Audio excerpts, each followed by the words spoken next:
For those not familiar with the concept, these places are basically kill sites that are designed to allow viewers from across the globe to log into the dark web and see people get tortured, raped, gored, murdered, and God knows what else. Think BDSM, necrophiliacs, hate porn, and times it by about 100 and you get the basic idea. Most of the people who wind up in one of these never come back out. And then there's me, the janitor. I think my job is actually the most important of all. Usually when I go in, the entire place needs a scrub from top to bottom. These perverts don't give a damn what they do, as long as they get their money. And I know what you're thinking. Why haven't I reported this to the police, the FBI, or anyone else? Because I'm sure by now you've got to be asking, how the hell does someone get a job like this? It was early 1999. Craigslist was still a pretty popular thing. I responded to an ad. As simple as that sounds, I was desperate for money and didn't care what the job entailed. I drove to a sketchy strip club just outside of Detroit and talked to a man named Maury. Actually, to be honest, I don't know if that was his name. I was so high to calm my nerves that I can't remember those finer details. And the rules he gave me were simple enough to obey. Maury passed me an old school Nokia. This phone is now your livelihood. Every Sunday, you'll get coordinates. Wait 13 minutes, and then gather whatever supplies you need before arriving at site. You'll clean up, and then leave. Don't talk to anyone there. Don't ever stay too long or arrive too early. When you are done, you will get a new burner phone for the next job if the client thinks your work is up to par, he said with a sneer. How could I mess that up, right? At the time, I had no clue what I was about to get into, but I soon found out a week later. It isn't every day you walk into a warehouse that has blood on the ceiling and body parts strewn about like loose taffy. I nearly hurled. But somehow I pulled it together and managed to clean the place. I got paid $100,000. That was the price of my silence. Seeing that much money all at once sent me into shock. But it also hooked me to being under their thumb all these years. So you might ask, why after all this time am I coming forward now? As selfish as it sounds, I found out something far worse than even the normal debauchery they were doing. It was a normal job like all the rest, but for some reason I got there early. I figured maybe since this client was offering a bigger payday that punctuality was a big deal. Instead, I walked in on the scene. I froze as I stared at a hooded man holding a gun to the head of the victim. The victim shared the same facial expression as me. His appearance was strikingly similar to mine, like I was staring into my own reflection. Then I watched as the hooded man blew his brains out.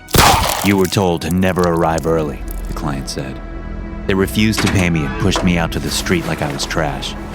If you ever tell anyone of what you saw here, you'll be the next one we take, he said. I didn't have the words to describe how overwhelmed I was, but above all else, I needed to be sure I wasn't hallucinating. So I waited until the next cleaner came. I figured if anything, I could check the body for prints to see if maybe it really was an exact replica of me. To my surprise and astonishment, 13 minutes later I saw another version of myself walk into the warehouse to clean. I was there waiting for him when he got out. He looked 10 years younger, but it was clearly no mistake this time. What the hell? He asked. They've used clones all along, I realized. Both of us fled, too scared for words to even comprehend this insanity. I don't know where we are going or whether we are being followed. I just know somewhere out there, there's a room waiting for me. As a computer programmer, part of my job is to keep the firewall up and running for the rest of my coworkers. As strange as it sounds, that requires I find the cracks in the defense and understand how the viruses work. So I'm usually scouring the internet, tracking down different content that most people would shy away from. Sadly though, I'm also an impulse buyer. When I see things that interest me, I grab them right away. And a lot of this stuff isn't found anywhere else. To be honest, I'm not too scared about the so-called dark web. Most of that stuff is monitored by the FBI anyway. What is strange, though, are the bizarre markets you find out there. Dark web is like illegal shit and also, well, it's obscure. Like for example, this latest item. A soul. Like seriously, I couldn't help but to click on it. It didn't look like anything special. Just sort of this weird-looking crystal ball thing that looked like it belonged in a gypsy's stall. But according to the seller, it was a genuine soul. I figured if anything, it could be a good conversation piece at parties. Once it came in the mail, though, things got weirder. The ball was heavy, probably more so than anything I had ever lifted in my life. And when I touched it, my body felt this weird energy rush through me. I set it down on my table to examine it a little closer, trying to determine if maybe it was one of those weird electrical current devices I had heard of. Instead, to my utter amazement, the strange glowing thing started to talk. "State your name," it said. The voice was neither male nor female. I can only describe it as inhuman. I felt like it was compelling me to talk, so for reasons I don't understand, I told it. "Alan Walker," I said loudly. The crystal ball seemed to respond with a variety of shimmering colors on its surface, and then it suddenly went dark. I tried to determine if maybe it was malfunctioning, so I lifted it up again, and this time was surprised to find that it was as light as a feather. I shook it gently, wanting something else to happen. Suddenly it felt like I was holding a hot coal, and I let go instinctively. And then it burst from my hands and floated in the air. I stumbled backward to the wall, surprised by how hot the thing had become. "Alan Walker," it repeated. The voice sounded exactly like me now. Something from the middle of the glowing orb shot out and hit me straight in my chest, like it was trying to extract something from my body. 1,000 different screams came from the orb. I struggled to fight against it and grabbed the device, pushing it down to the ground. In one swift blow, I smashed it to pieces. I heard hundreds of thousands of voices shout joyfully as strange, iridescent light streamed in every direction, and I shielded my eyes. When it was all over, I finally understood. This device was capturing their very essence and being moved from place to place to gather more souls. Somehow, despite the fact that I had smashed it up, the glowing orb managed to reform into a solid black sphere. It was cold and lifeless now. All the life it had taken, gone. I could only think of one thing now to do with the discovery I had made.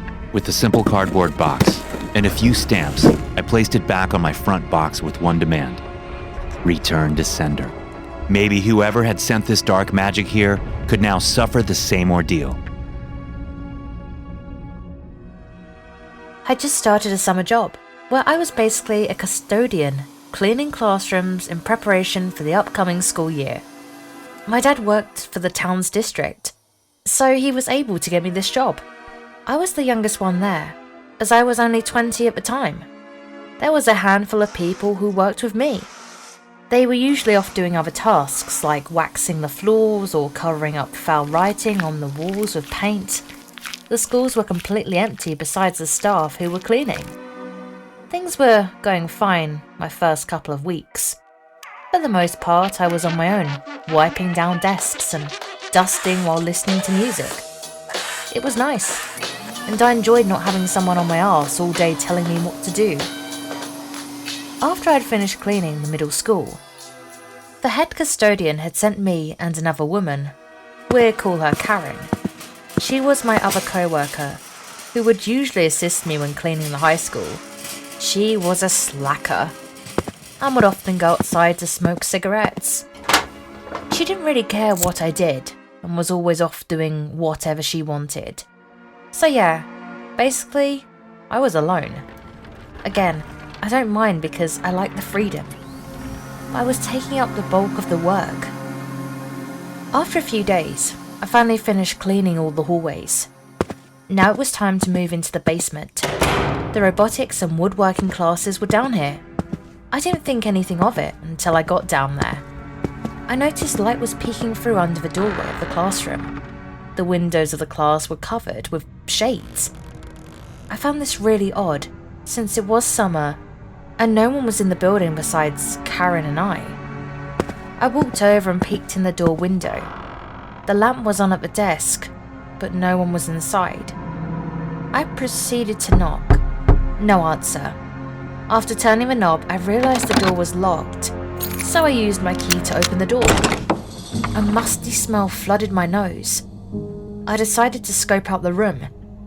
Maybe someone had forgotten to turn the lamp off. I disregarded that idea when I noticed the computer at the teacher's desk was on. The screen looked weird. I'd never seen this layout before. The website was all black with red writing on it. It also had a chat box. I didn't have time to read the chat because a sudden voice came from the doorway. "Can I help you?" It was a man, maybe in his early 40s. About 6 feet tall. Oh, sorry, I'm just cleaning the classrooms. I didn't know if anyone was in here, I said, in an embarrassed tone. Ah, so I see. Well, I appreciate that, but don't worry about it in here. I'm, working on a few things, so sawdust is going to get everywhere again after you clean anyways. He said in this very strange way, like he was hiding something. He walked over and sat at his desk while closing the browser. Okay, no problem, I said, as I proceeded to the door. Wait, could I ask you a favor? He said in a delirious way. Yeah, sure. I didn't really know what he was about to ask, and I couldn't find myself to say no. I just wanted to get out of there, as I was already creeped out. I have this, petition. It's to get more funding for the extracurricular classes, like art and woodworking. He sounded so uncertain, as if he made that up out of thin air. Sure, I paused for a moment when he handed me the paper. It only had 2 other names on it. The petition required a full name, phone number, email, and address. I immediately felt uncomfortable, but I didn't know how to decline. So I just added my information. Thank you so much, dear. You have a beautiful bone structure, by the way, he said in such a creepy way. Thanks. I grabbed my cleaning supplies and speeded out of there. After that experience, I didn't really put much thought into it. Yeah, he was creepy, but I didn't really have much evidence to persuade myself he was out to get me or something. Until I started running into him throughout the school. It became pretty frequent. It's as though he was watching me. Now I was concerned.